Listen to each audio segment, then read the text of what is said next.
Oh, those dreaded mornings. I can remember so many mornings waking up full of regret, full of anxiety for the drinking from the night before. And when it was particularly bad, cumulatively bad, or just a really bad one off experience, I can remember thinking, I've got to do something. I've got to stop drinking. And then I would retreat to the bathroom in our basement, that's TMI, but that's where the bathroom that I used and use is. And just stare in the mirror and say, that's it. I'm now a non-drinker. I don't drink anymore. That's it. I've just got to accept my fate and done, and do this kind of thing. Mhm. It's over. I'm now a non-drinker. And I thought at the time, that's all there was to it. I'll just do everything normal in my life except without alcohol in my hands. When I would say that and explain that to you, did you have any faith or confidence? Like, what was the mindset for you when I would say, Sherry, I've made a decision. I'm now a non drinker? Mm. I guess in the beginning, I kind of believed it because I didn't realize the power of addiction.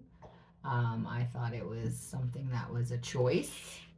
I didn't realize it was an addiction that had hijacked your brain. I didn't realize that it gave you the feelings that it did for a quick cure, a quick fix. I didn't realize it was your identity, a lot of your identity. I mean, I saw so many other good things in your life and so many other things that you were. To me, it was in the beginning times when you would say those. I'm like, okay, great, yeah, we just won't drink. Yeah. Yeah, So you were as naive and innocent as I was. I think a lot of us Hard to call are. me the drinker innocent, but in mental cognitive ways I was. I didn't know any Mhm. better.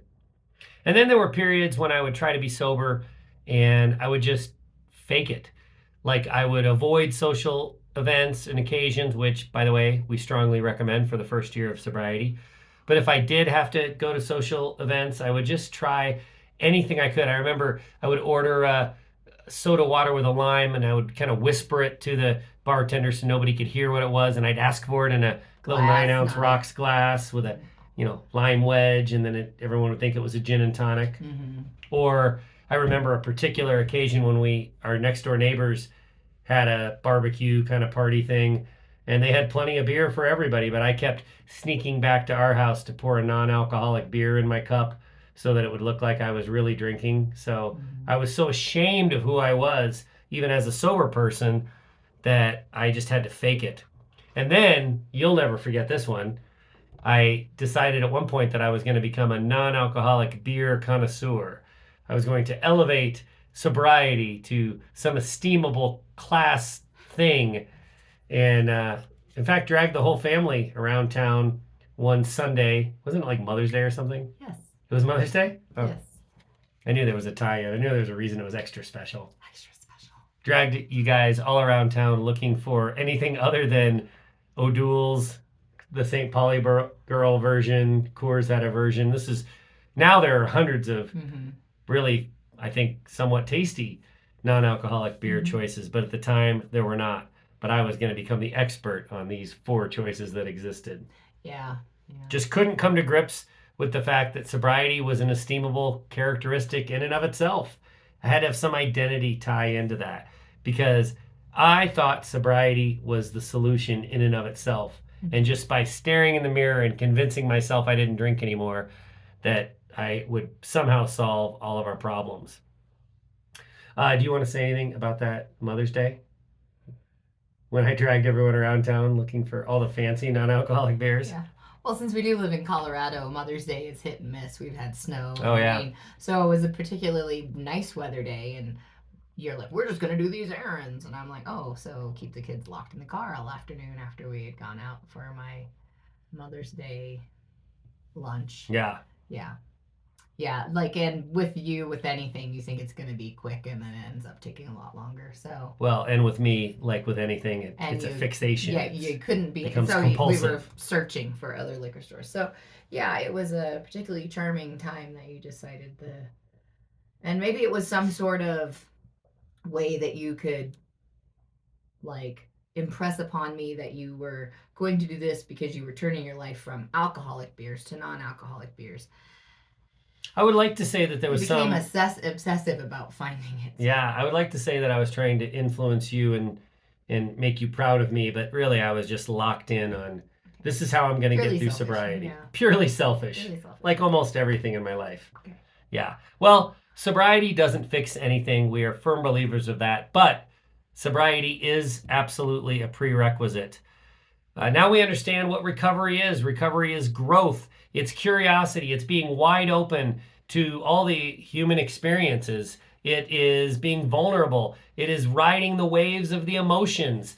It is experiencing life without some kind of self medication, without a toxification, without being numb. And so there is so much glory in sobriety and recovery. And that was something that was really hard for me to understand originally. Mm-hmm. You like it better this way, don't you? Mm-hmm. Growth, discovery, Mm-hmm. curiosity. And you're only selfish sometimes. And I'm only obsessively curious part of the time, too. The obsessions and the tenacity at which you approach things, it's still there, but that's just part of your charm and your characteristic. I wonder how I became an alcoholic with all that compulsivity. Yeah. Well, if you look at sobriety as something that you've been stricken with, like shackles on your ankles, if you sulk and you feel cheated, you will be. If that's the way you want to approach sobriety, it can be as bad as you want it to be. But if you look at it as a growth opportunity, if you look at it as an opportunity to get to know your kids better, to develop better relationships with not only romantic partners, but with other family members and friends, if you look at it as a chance to reach your potential, instead of looking at it as drudgery, then it can be those things too. It can be a chance at growth and a chance to live life to the fullest. Mm-hmm. That's the way we look at it. If you'd like to hear more of our opinionated ramblings, please check out the Untoxicated podcast. And if you're more of the reading type, please go to soberandunashamed.com. If you're picking up what we're laying down, you might be ready for echoesofrecovery.org or shoutsobriety.org. We get what you're going through. You've got this, and we've got you. I didn't lean in that time. Was that better?